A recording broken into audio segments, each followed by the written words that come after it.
News just coming through. European Union diplomats have been denied access to Uyghur concentration camps by this CCP-led establishment in China. The European Union is set to impose a sanction on China for atrocities against Uyghurs. China has hit back. They've claimed that the EU sanctions over Uyghurs are based on lies. That's the statement coming through from the CCP. BBC, Human Rights Watch and other agencies have pointed out rising atrocities against Uyghurs in China, including rape, forced sterilizations and also cultural brainwashing. The EU has lashed out, saying China can't call Uyghurs China haters in the backdrop of these atrocities and must respect their rights. Sreeram Chaulia also with us, and in some cases they've also turned around, and Beijing is very clearly not open to allowing people to go to Xinjiang to see what is going on ground. Anand, they have a lot to hide. You know, they have even hidden from the world what happened with the pandemic and how it arose in Wuhan. And they cover, very meticulously. They clean the crime sites. So most of these concentration camps in Xinjiang, they are not only not open, but from time to time they sanitize them to make them impervious even to satellite imagery, from above. So what is happening is actually a genocide, a cultural genocide. They did it once in Tibet. The whole world knows it.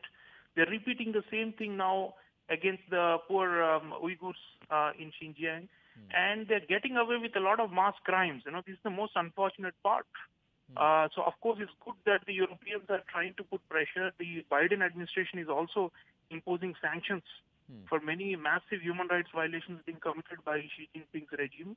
But unfortunately, these will not move the regime much, because they are actually becoming even more hardline on these questions, believing that they are under siege from the Western liberal order.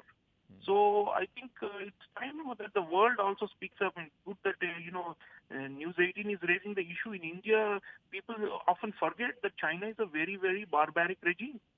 And an extreme totalitarian regime, people tend to look at it only as a strategic threat. Those people who try and talk about rights of people and talk about human rights continue to stay mute and silent about what China is doing in terms of brazen violation of human rights. Basic human rights were in this entire East Turkestan province. They've not said anything about the way the Chinese have treated the Tibetans in the past, what they did with Upper Manchuria. Inner Mongolia also. There are yes. lots of regions where cultural genocide and ethnic cleansing has happened on a mass scale. It is worse than Myanmar. It is worse than North Korea. But why do we only talk about, why should there not be an international criminal court, ICC investigation of what is happening in Xinjiang or in Tibet? That's because China is misusing its privilege as a permanent member of the UN Security Council and blocking all these high-level inquiries and investigations.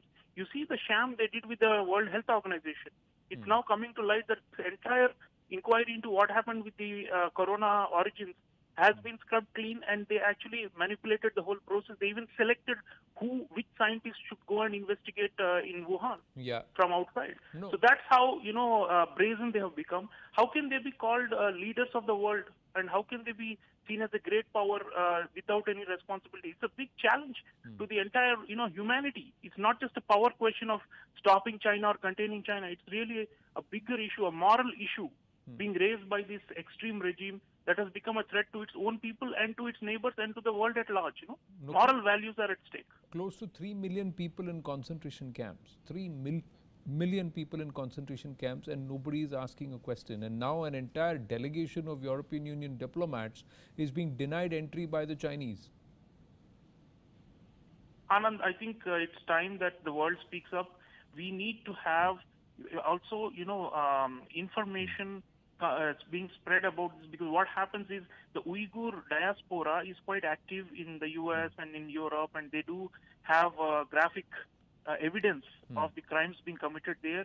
But many people, turn their eyes off thinking, well, that's how China is. What can we do about it? Yeah. The point is, if you let it go and say, what can we do about it? Then it gives a license for Xi Jinping to become even more rapacious. Yeah. India, we are resisting them for their territorial aggression, but we must, as a democracy, we also need to speak up. We need to be in step with the Europeans and with the US on this matter. Biden wants more, Indian involvement in bringing out the truth about these totalitarian regimes and challenging them. No. So I think increasingly we should go in that direction.